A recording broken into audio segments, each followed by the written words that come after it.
Shalom. So I was supposed to make this video a few days ago, probably like a day or two ago, but I forgot. So I was at work and Ruach Hakodesh was talking to me about kind of how to, like, you can't judge a book by its cover, but it's not necessarily talking about the individual person. It's talking about the following. So we live in a day and age where when a person has a large following, we assume that they are highly anointed and favored by Yahweh and that he's using them mightily. But here's the thing, and I hear a lot of people say, well, Yeshua had a large following. Here's the thing, he had a large following while he was performing miracles and healing people and such. But once he started talking about how you're going to have to eat of his flesh and drink of his blood, i.e. communing with him and suffering the same way he did, that large following dwindled down very quickly. It's in Yochanan, John, chapter 6. I want to say starting at verse 60. That's when you start seeing them say something like, you know, this saying is hard. Who can do it, or something to that effect. Go read it yourself.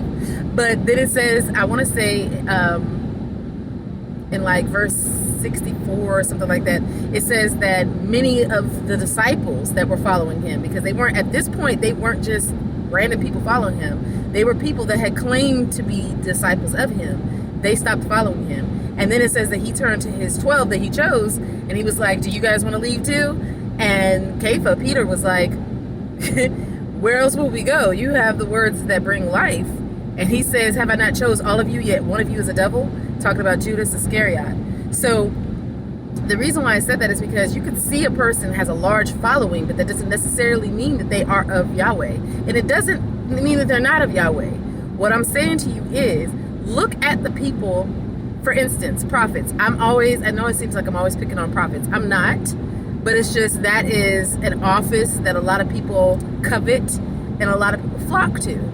So when it comes to the prophet, a great way of knowing if they are truly of Yahweh and if they're not of Yahweh is to judge the things that they prophesy about by the things that you see the prophets that we know are prophets, like Mattit'yahu, which is Jeremiah, Yeshayahu, which is Isaiah, Hosea, which is Jose. If you judge the way and the types of things that they prophesy about according to the prophets that we know were in the Bible, then that's a better way of gauging if they are prophetic or if they are truly a prophet of Yahweh or not. Because he's the same yesterday, today, and forever, right?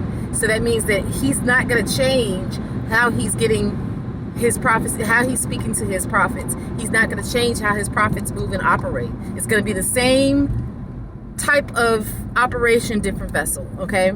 So all this, God's about to do a new thing, and, you know, he's still doing this, that, like, just throw all that out. You need to see if it lines up biblically, okay? Because it's a lot of soothsayers out there. And think of a soothsayer.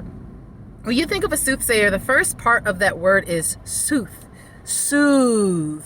So it's going to be something that's smooth to your ears, soothing to your ears, okay? So it's a lot of soothsayers and diviners and psychics and mediums out there masquerading as prophets of Yahweh, Nabi. That's what a prophet is in Hebrew, Nabi. They're not. All right? And they're going to lead you astray, telling you all these things that sound good to your ears. Most of the prophets in the Bible were not liked by the people, okay? They were not liked because majority of the time, the only time that Yahweh really needed a prophet was when he was rebuking his people. So that's the reason why most of the prophets came with a rebuke. Every once in a while, they would throw in this little blessing or something, but most of the time, he used them to rebuke his people who weren't doing what he said, okay? So all this other stuff that you see going on, it's a bunch of magicians masquerading as prophets of Yahweh. All right, you guys, I'm at work. My son's with me. I would show you to him, but that would require a lot on my part as far as, I would park in the parking spot. It's got ice, huh? Anyway, I love you guys. Hope you have a wonderful day today. Shabbat Shalom. Well, actually, it's not Shabbat. Shalom Aleichem.